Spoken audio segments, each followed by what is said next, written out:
The USS Perseverance drifted at the edge of the fleet formation, its dull gray hull patched in places with mismatched metal panels. From the viewport of any passing military vessel, it looked like exactly what it was, a relic that should have been scrapped years ago. Captain Alan Freeman stood on the bridge with his hands clasped behind his back, watching as the newer, sleeker ships of the United Earth Defense Fleet performed their precise maneuvers. His ship had not been invited to participate in the main exercises. Again. "Holding position as ordered, sir," said Lieutenant Susan Clark from the navigation console. Her voice carried the practiced neutrality of someone used to disappointment. "Thank you, Lieutenant," Freeman replied. He was a tall man with graying hair at his temples and eyes that had seen more than their share of battles. 20 years of exemplary service had somehow landed him here, commanding what many called the junkyard dog of the fleet. The communications panel beeped. "Incoming transmission from the Valiant, Captain," said Karen White, her fingers moving across her console with unusual speed. Despite her hearing disability, she could read transmission patterns better than any communications officer Freeman had ever worked with. "Put it through," he said. The smirking face of Captain Howard Bennett appeared on screen. "Freeman, your port stabilizers are venting plasma again. You're contaminating our practice area. Pull back another 1,000 kilometers. Freeman bit back his first response.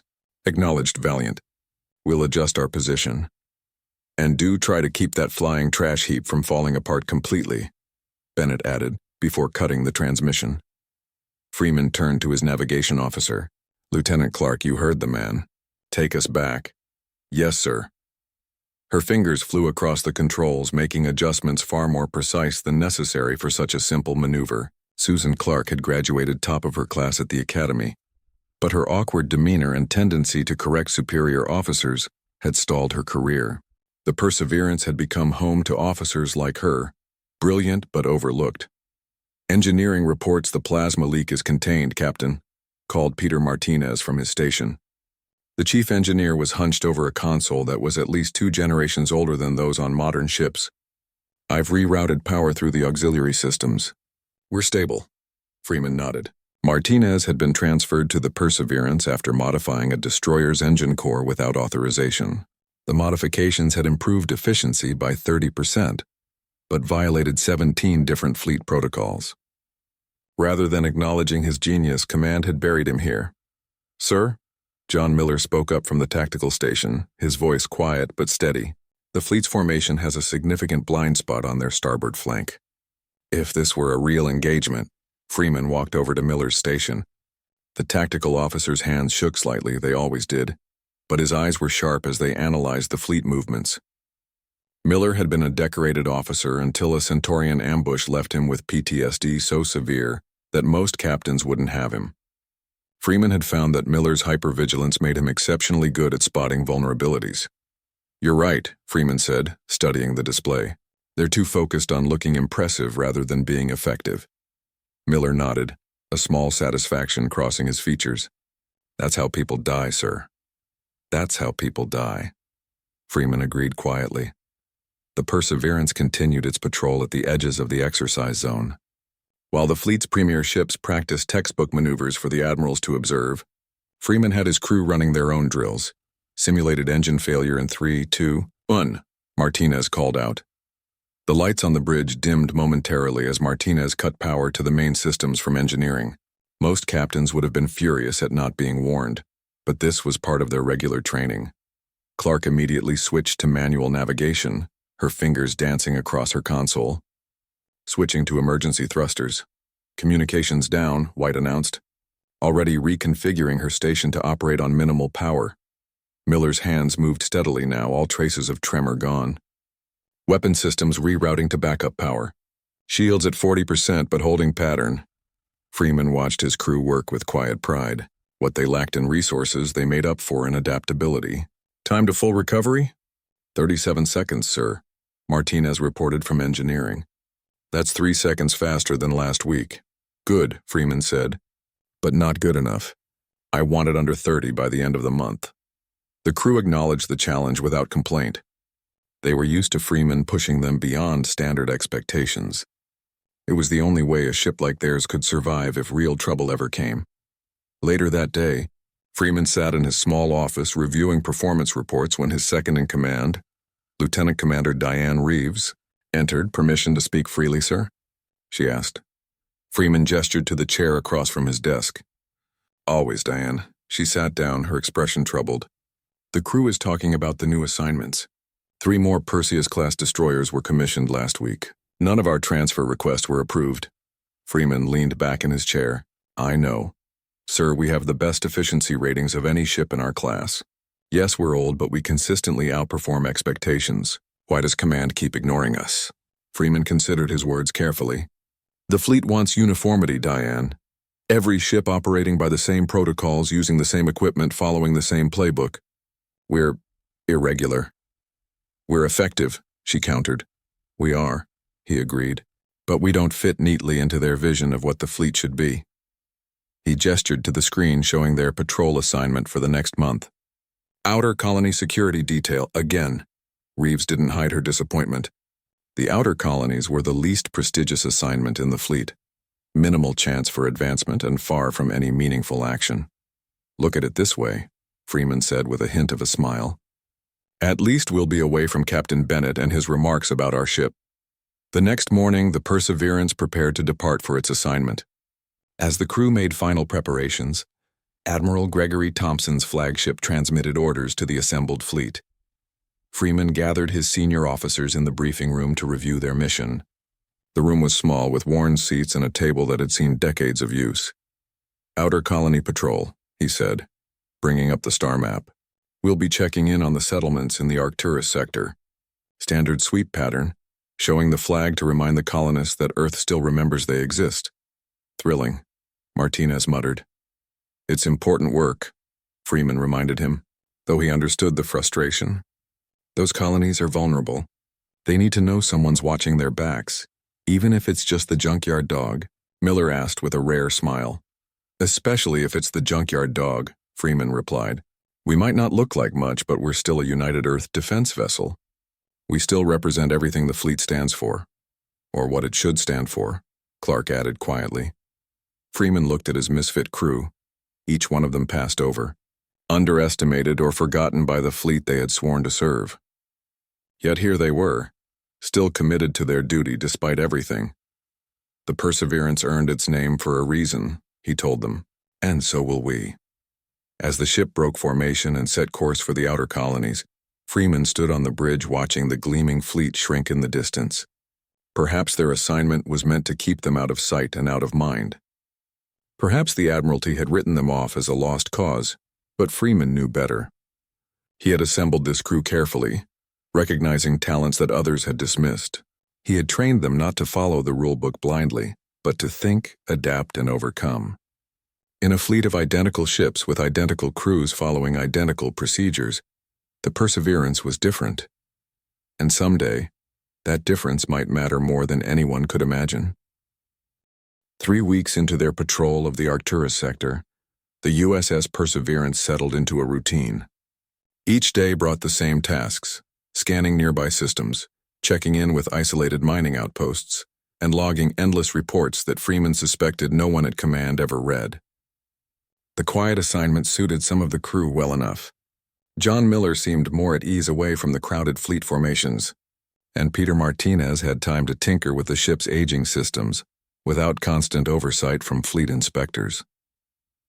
The Perseverance was currently drifting at the edge of an unmapped asteroid field, running standard scans of the area. Freeman sat in his command chair, reviewing the colony inspection schedule for the following week. "Captain," Karen White called from her communications station, her head tilted slightly in the way it always did when she was focusing intensely. "I'm picking up something unusual." Freeman looked up. "Define unusual, Specialist." White's fingers moved across her console, adjusting frequencies. "It's not matching any known signal patterns in our database. It's very faint, almost like background noise, but—" She paused, her brow furrowed in concentration. "There's a pattern to it. It's not random. Could it be interference from the asteroid field?" Lieutenant Clark asked from navigation. White shook her head firmly. "No, this is structured, deliberate." Freeman walked over to her station. "Let me hear it." White nodded and adjusted her controls. A soft, barely perceptible hum filled the bridge. punctuated by irregular clicks and pulses. To most ears, it would sound like nothing more than cosmic static. "There," White said, pointing to a specific pattern on her display. "Every 42 seconds, that sequence repeats. It's too precise to be natural." Freeman studied the pattern. Fleet protocol was clear. Maintain patrol route, report anomalies, and wait for instructions. But those instructions would take days to arrive from Central Command, and by then whatever was causing this signal might be gone. "Can you locate the source?" he asked. White worked her console. "It's coming from deeper in the asteroid field. I can't get an exact position." "Lieutenant Clark," Freeman turned to his navigation officer. "Can you plot us a safe course through those asteroids?" Clark studied the field for a moment. "Standard navigation protocols would advise against it, sir. The density of the field exceeds safety parameters." She looked up at Freeman with a slight smile. "But yes, I can get us through." "Chief Martinez," Freeman called over the comm. "How are our sensors holding up?" Martinez's voice came back immediately. "Primary sensors are at 86% efficiency, Captain. But I've got the old Mark IV backup array online as well. It's outdated, but it operates on different frequencies than our main systems." "Good. We may need both." Freeman returned to his chair. "Lieutenant Clark, take us in, 1/4 impulse. Tactical, shields at maximum." Miller activated the tactical systems, his hands steady today. "Shields up, Captain. Though I should note our port shield generator is still operating at reduced capacity after that micrometeorite hit last week." "Noted, Mr. Miller. We'll be careful." Freeman addressed the entire bridge. "This is likely nothing more than an abandoned beacon or mining equipment generating random signals. But we're here to investigate anomalies, so let's do our job." The Perseverance moved slowly into the asteroid field, its old hull creaking occasionally as Clark navigated between the massive rocks. The ship's outdated design, which was a disadvantage in fleet maneuvers, proved surprisingly nimble in the cluttered environment. Its smaller size allowed it to slip through gaps that would have challenged the newer, larger vessels. "Signal is getting stronger," White reported after 20 minutes of careful navigation. "Definitely artificial in origin." "I'm getting unusual energy readings," Miller added from tactical. "Nothing that matches known human or allied signatures." Freeman felt a prickle of unease. "Magnify forward viewers." The main screen showed nothing but asteroids floating in the blackness of space. "Adjust heading 3 degrees starboard," he ordered. "There's a clearing up ahead." As they emerged into a relatively open area within the asteroid field, Martinez's voice came over the comm. "Captain, the Mark IV sensors are picking up something the main array isn't registering. Some kind of distortion." "On screen," Freeman ordered. The view didn't change. Whatever Martinez was detecting wasn't visible to their eyes or main sensors. "Lieutenant Clark, all stop," Freeman said. "Mr. Martinez, route the Mark IV sensor data to the main viewer." The screen flickered and then showed the same view, but with a strange, wavering area about 2 kilometers ahead of them. It looked like heat rising from pavement on a hot day, a subtle distortion in the fabric of space. "What are we looking at?" Freeman asked. "Unknown, sir," Martinez replied. "But the old sensors are picking it up because they operate on frequencies our newer systems phased out years ago. Whatever that is, it's invisible to standard fleet sensors." Miller's station suddenly lit up with alerts.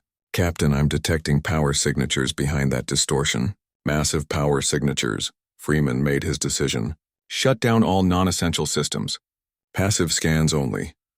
The bridge dimmed as power was diverted from lighting and non-critical systems. The Perseverance drifted silently, collecting data on the mysterious distortion. "Sir?" Miller's voice was tense. "Based on these readings, this could be a cloaking technology far beyond anything we've encountered before." White turned from her station. "Captain, I've analyzed the signal pattern. It's not a distress call or a beacon. It's more like a coordination signal. Command and control communications." Freeman felt his mouth go dry. "Between how many sources?" Miller looked up from his display, his face pale. "At least 300 distinct power signatures, sir. Ship-sized power signatures." A heavy silence fell over the bridge. 300 ships, hidden within an asteroid field at the edge of human space using technology that would be invisible to standard fleet sensors. "Mr. Miller, are we being scanned?" Freeman asked quietly. Miller checked his readings. "Negative, Captain. Their systems don't seem to be looking for us specifically." Our power signature is low enough that we might register as nothing more than another asteroid if they are scanning this area. Freeman nodded. Lieutenant Clark, plot a course out of this field. Slow and steady, no sudden movements. We need to get this information back to command. As Clark carefully guided the ship away from the hidden Armada, Freeman turned to his second-in-command who had been silently observing from her station. Diane, prepare a full report with all sensor data. Priority 1 encryption. Yes, sir, Reeves replied. But will they believe us? You know how command feels about the Perseverance? Freeman's expression was grim. They'll have to believe us. Because if I'm right about what we just found, the entire Earth defense fleet is completely unprepared for what's coming. The Perseverance slipped quietly away from the asteroid field, carrying information that no other ship in the fleet could have discovered. Its outdated sensors and mismatched systems had detected what the fleet's standardized equipment would have missed entirely: an alien armada of unprecedented size, gathering in secret at the edge of human space. As they cleared the asteroid field, Freeman gave the order to resume normal power levels. Set course for the nearest fleet outpost, maximum safe speed. We need to get this information to command as quickly as possible. What they had discovered would change everything. If only someone would listen to the crew of the ship no one respected. The Perseverance arrived at Central Command 3 days later, pushing its aging engines beyond recommended limits the entire journey. Captain Freeman had maintained communications silence, concerned that their discovery was too sensitive to risk transmission, even on encrypted channels. His crew used the time to analyze the data they had gathered, trying to build the strongest possible case before they faced the Admiralty. As they approached the massive space station that served as fleet headquarters, Freeman gathered his senior officers in the briefing room.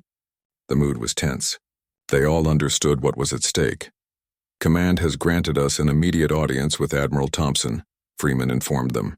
Lieutenant Clark, Specialist White, and Lieutenant Commander Reeves will accompany me to present our findings. What about the sensor data from engineering? Martinez asked. The Mark IV readings are the only solid evidence we have. Freeman nodded. You'll join us as well, Chief. We need your technical expertise to explain why our outdated equipment detected what modern sensors would miss. Miller looked up from the tactical analysis he'd been reviewing. Sir, I've compiled movement patterns from the limited data we gathered. There's a clear strategic formation taking shape. This isn't random. It's pre-invasion positioning. Bring your analysis, Miller, Freeman decided. We need every piece of evidence we can present. The briefing room was silent for a moment as the weight of their situation settled on them. They had discovered what could be the greatest threat humanity had ever faced, but they were also the crew of the junkyard dog. Getting the Admiralty to take them seriously would be a battle in itself.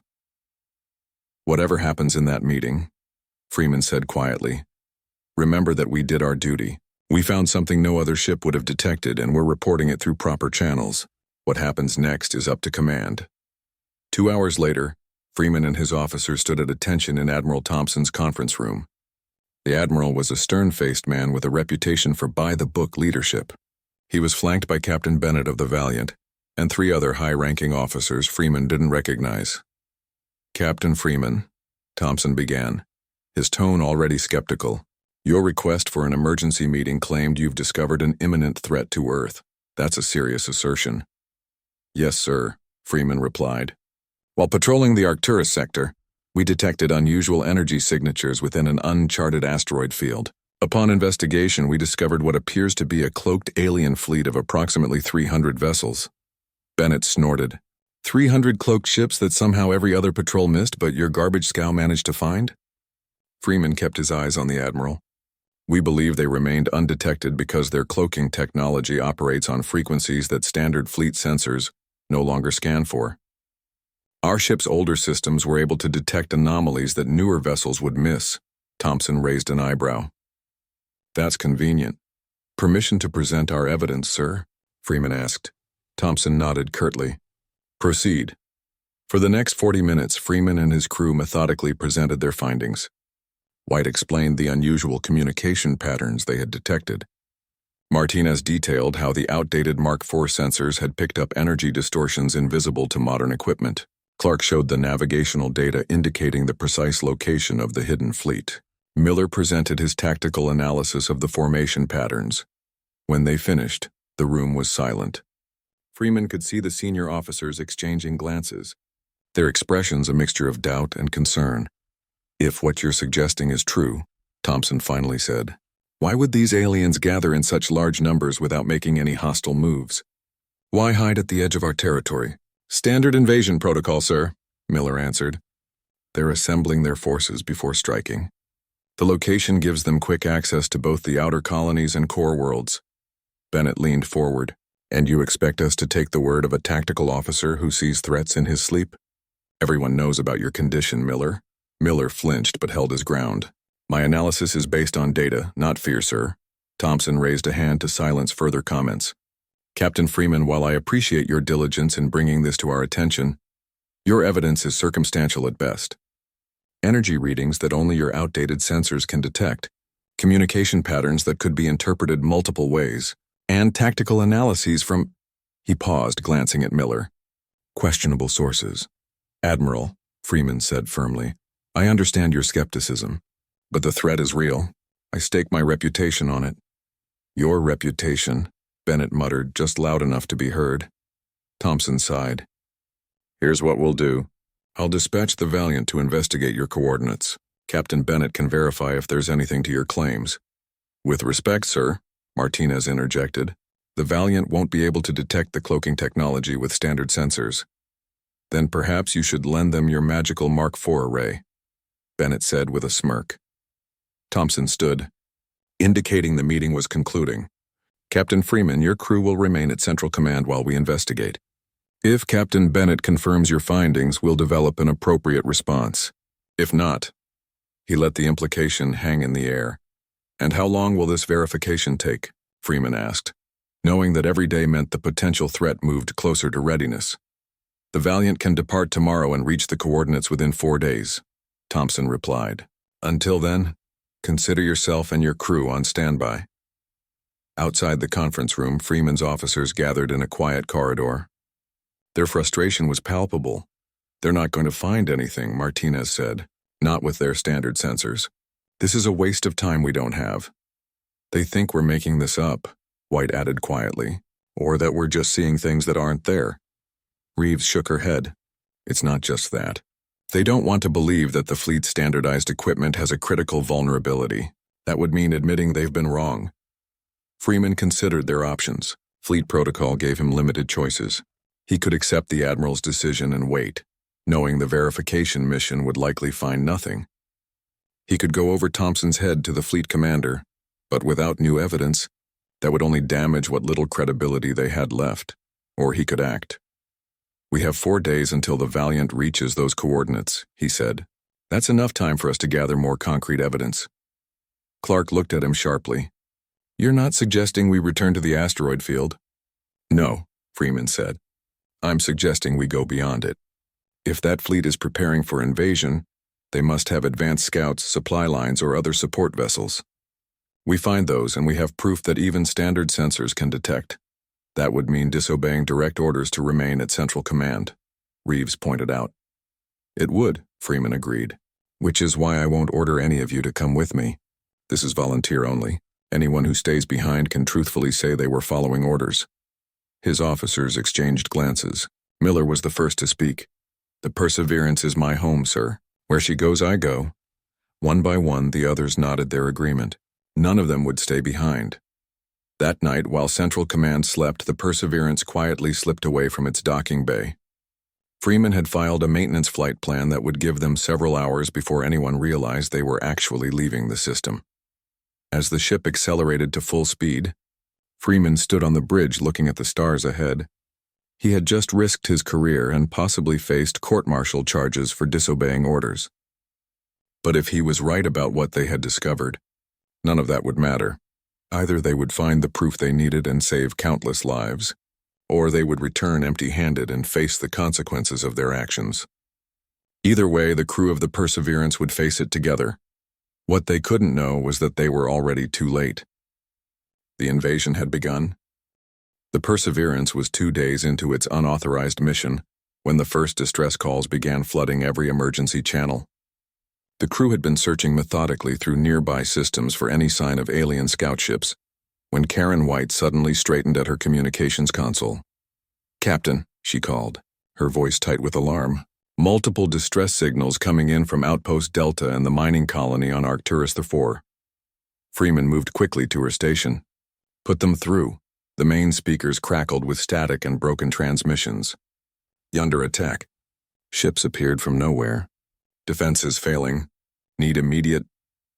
The message from Outpost Delta cut off abruptly. A second voice broke through, this one from the mining colony. "This is Administrator Cole at Arcturus Mining Colony. We are under attack by unknown vessels. Our shields are failing. We have civilians. Please send..." This transmission also ended suddenly. The bridge fell silent. These were the very colonies the Perseverance had been assigned to protect. The same colonies that now faced an enemy no one had believed was coming. "Get me Central Command," Freeman ordered. White worked her console. No response on standard channels. "I'm trying emergency frequencies. There's too much interference." "Captain," Miller called from Tactical. "I'm picking up weapons fire and energy signatures consistent with our asteroid field readings. Multiple targets approaching from the direction of the field we investigated." Freeman's mind raced. "Lieutenant Clark, set course for Arcturus IV, maximum speed. They're the larger settlement with more civilians." "Aye, Captain," Clark replied, already adjusting their heading. "Mr. Miller, bring all weapon systems online. Chief Martinez, I need every bit of power you can give to engines and shields." Martinez's voice came back over the comm. "Already on it, Captain. Rerouting power from non-essential systems." Freeman turned to Reeves. "Prepare a complete data package with everything we know about these aliens and their technology. If we can break through the communications interference, I want to be ready to transmit to any Earth vessel we contact." As the Perseverance raced toward Arcturus IV, more distress calls poured in from other colonies and outposts throughout the sector. The invasion was spreading rapidly, with alien ships appearing seemingly out of nowhere to strike at human settlements. "Entering the Arcturus system," Clark announced after hours at maximum speed. The old ship had held together, despite pushing its engines well beyond safety limits. The main viewer activated to show a scene of devastation. Arcturus IV, once a thriving mining colony, was now surrounded by debris and the burning hulks of its defensive satellites. 3 alien vessels hung in orbit, their designs unlike anything in known space. They were angular, with surfaces that seemed to shift and shimmer, partially cloaked even when not in stealth mode. "Life signs on the surface?" Freeman asked. White checked her readings. "Faint signals in the main habitat complex. Their shields are failing but still holding." "The alien vessels haven't detected us yet," Miller reported. "Their attention appears focused on the colony." Freeman made his decision. "We can't take on 3 warships directly. Lieutenant Clark, plot a course that keeps us behind Arcturus IV's moon. We'll use it for cover while we approach." "Understood." "Captain."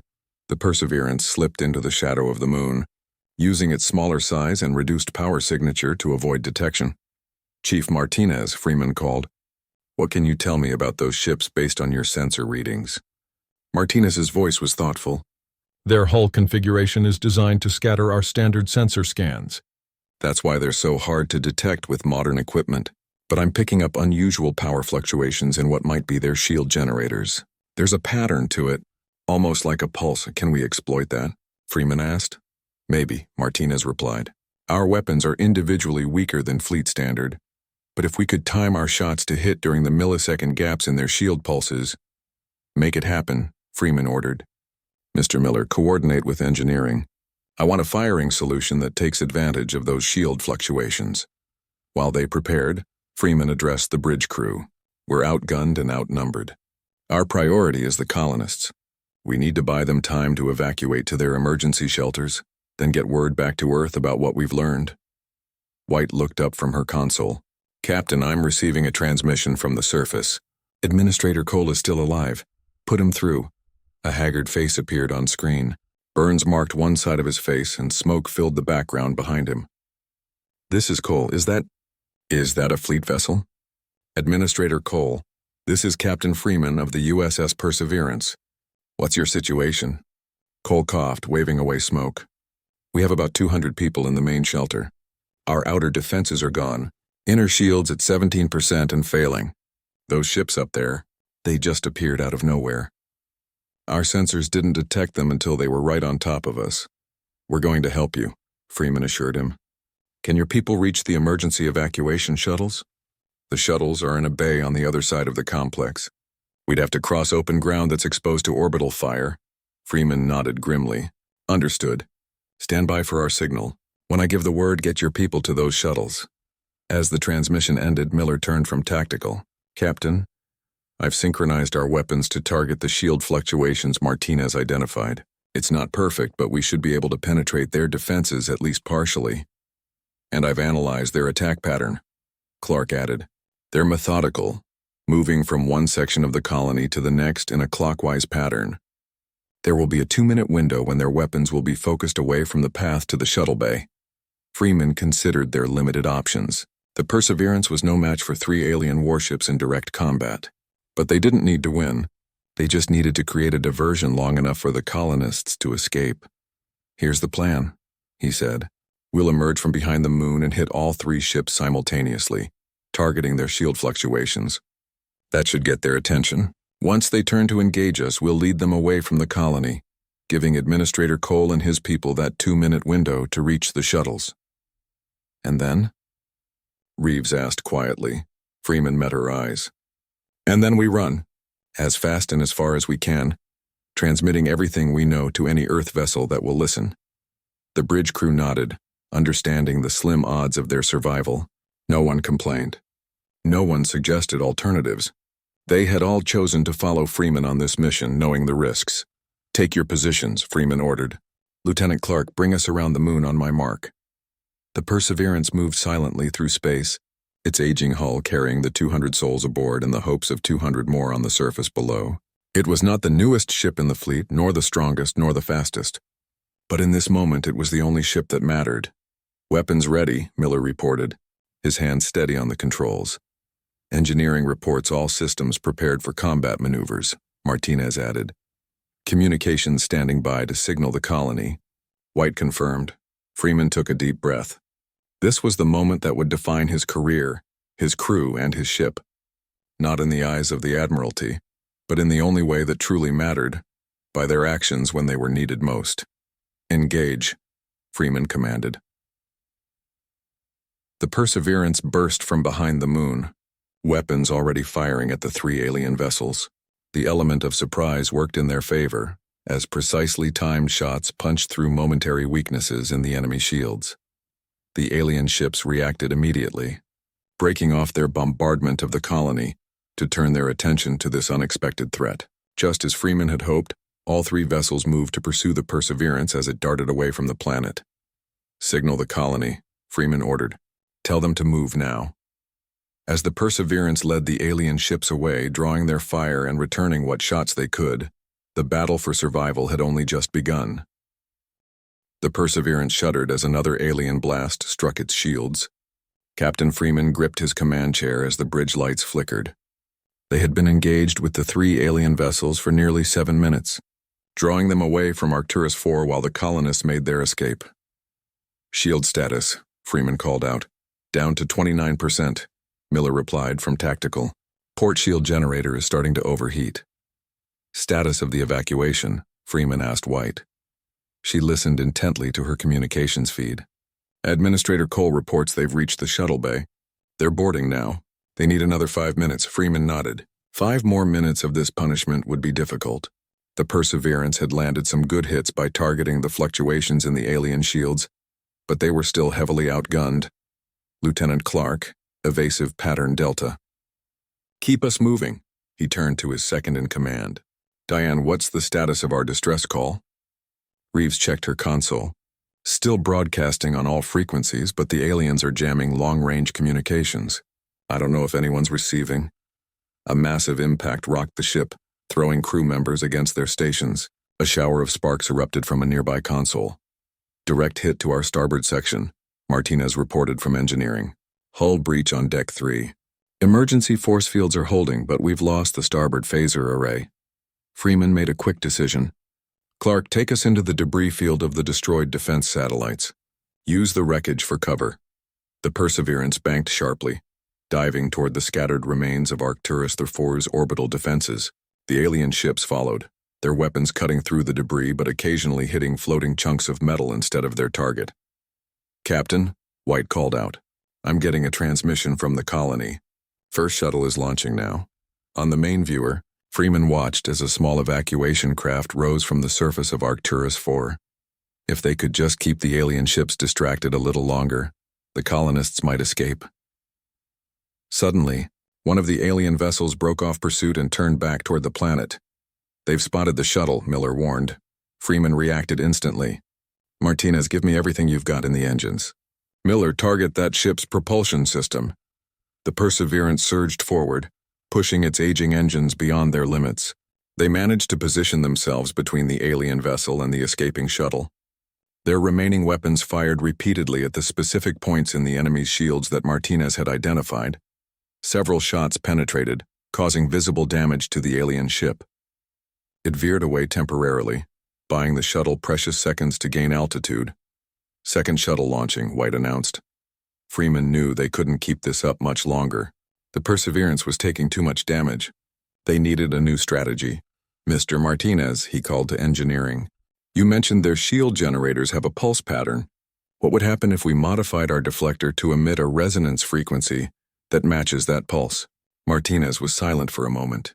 "In theory, it could create a feedback loop in their shield matrix. But we'd have to get very close, and our deflector was never designed for offensive use." "Could it work?" "It might," Martinez replied. "But we'd have to divert power from our own shields to generate a strong enough pulse." Another hit rocked the ship. Miller reported grimly, "Shields down to 17%. "Third shuttle launching," White called out. "Administrator Cole says it's the last one." "All colonists evacuated," Freeman nodded. Phase 1 of their mission was complete. Now they needed to survive long enough to warn Earth. "Chief Martinez, begin modifications to the deflector. Lieutenant Clark, plot a course away from the colony. Maximum warp as soon as the shuttles are clear of the system." But before they could implement the plan, a massive energy surge from the lead alien vessel struck the Perseverance directly. The bridge plunged into darkness before emergency power activated. "Status report," Freeman demanded. Martinez's voice came through broken and statusy. "Main power offline. Warp drive is down. We have impulse engines only, and those are failing." "Weapons?" "Phasers offline," Miller reported. "We have 2 photon torpedoes remaining, but the targeting system is damaged." The situation was dire. Without warp drive, they couldn't escape. Without weapons, they couldn't fight. The alien vessels were regrouping, preparing to finish them off. Freeman looked around at his crew. They had accomplished their first goal, saving the colonists. But their second goal, warning Earth about the invasion, now seemed impossible. "Unless, Chief Martinez," Freeman said suddenly, "you said our deflector could create a feedback loop in their shields if we got close enough?" "Yes, but without shields of our own, we'd be destroyed before." Martinez stopped as he realized what Freeman was suggesting. Freeman turned to his crew. "The colony shuttles are away. They'll reach the nearest Earth outpost in 2 days. But that's not fast enough. The invasion fleet will reach Earth before then." "What are you suggesting, Captain?" Reeves asked quietly. "If we can't outrun these ships to warn Earth, perhaps we can stop them here." Freeman's voice was steady. "Martinez, forget modifying the deflector to emit a pulse. Instead, rig it to overload completely when activated. The energy release should be enough to trigger that feedback loop in any ship close enough." The bridge was silent as everyone understood the implications. "It was a suicide mission. I won't order any of you to stay," Freeman said. "The shuttles from the colony have room. We could evacuate in escape pods and—" "With all due respect, Captain," Miller interrupted, "we've come this far together." One by one, the senior officers nodded their agreement. No one would abandon ship. "Very well," Freeman said, his voice thick with emotion. Lieutenant Clark set a collision course for the lead vessel. "Chief Martinez, prepare the deflector overload. We'll trigger it just before impact." As the crew carried out their final orders, the 3 alien ships approached cautiously, apparently confused by the Perseverance's lack of movement. They had never encountered a species willing to sacrifice themselves in this manner. "Deflector modifications complete," Martinez reported. "The overload will create an energy surge approximately 50 times the standard output. At close range, it should trigger cascading failures in their shield matrix." "Time to intercept?" Freeman asked. 30 seconds, Clark replied, her hand steady on the controls. Freeman opened a channel to the entire ship. "All hands, this is the captain. Brace for impact. The Perseverance, its hull scarred and systems failing, accelerated toward the lead alien vessel. The enemy ships began firing, but it was too late to stop the collision course. 10 seconds to impact, Clark counted down. Freeman looked at his bridge crew one last time. It's been an honor serving with all of you. The Perseverance may have been the ship no one respected, but history will remember what we did here today. 5 seconds. Martinez's voice came over the comm. Deflector overload ready, Captain. 3 seconds. For Earth, Freeman said quietly. Now. Martinez activated the overload. The Perseverance's deflector dish erupted with energy, just as they collided with the alien flagship. The resulting explosion was blinding, the energy discharge creating the predicted feedback loop that cascaded through the alien vessel's systems. The lead ship exploded spectacularly, the chain reaction jumping to the nearby vessels through their linked shield network. Within seconds, all 3 alien warships erupted in a series of devastating explosions. 3 days later, Admiral Thompson stood on the bridge of the USS Valiant as they approached the Arcturus system. They had received the distress calls and the data package transmitted by the Perseverance before communications went silent. "Scan the area," Thompson ordered. "Any sign of the Perseverance?"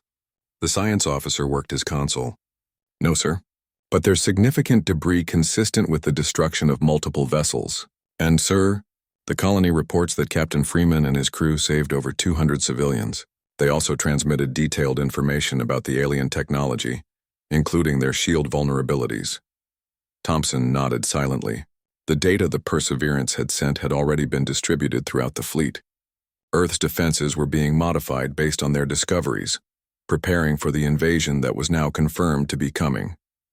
"Send a message to Fleet Command," Thompson said finally. "The USS Perseverance and her crew gave their lives to save Arcturus colony and provide critical intelligence about the enemy. I recommend the highest commendation for Captain Freeman and all serving aboard." As the Valiant continued its scan of the battlefield, a small piece of debris floated past the view screen. It was a section of hull plating bearing the name USS Perseverance, the ship no one had respected until it saved them all.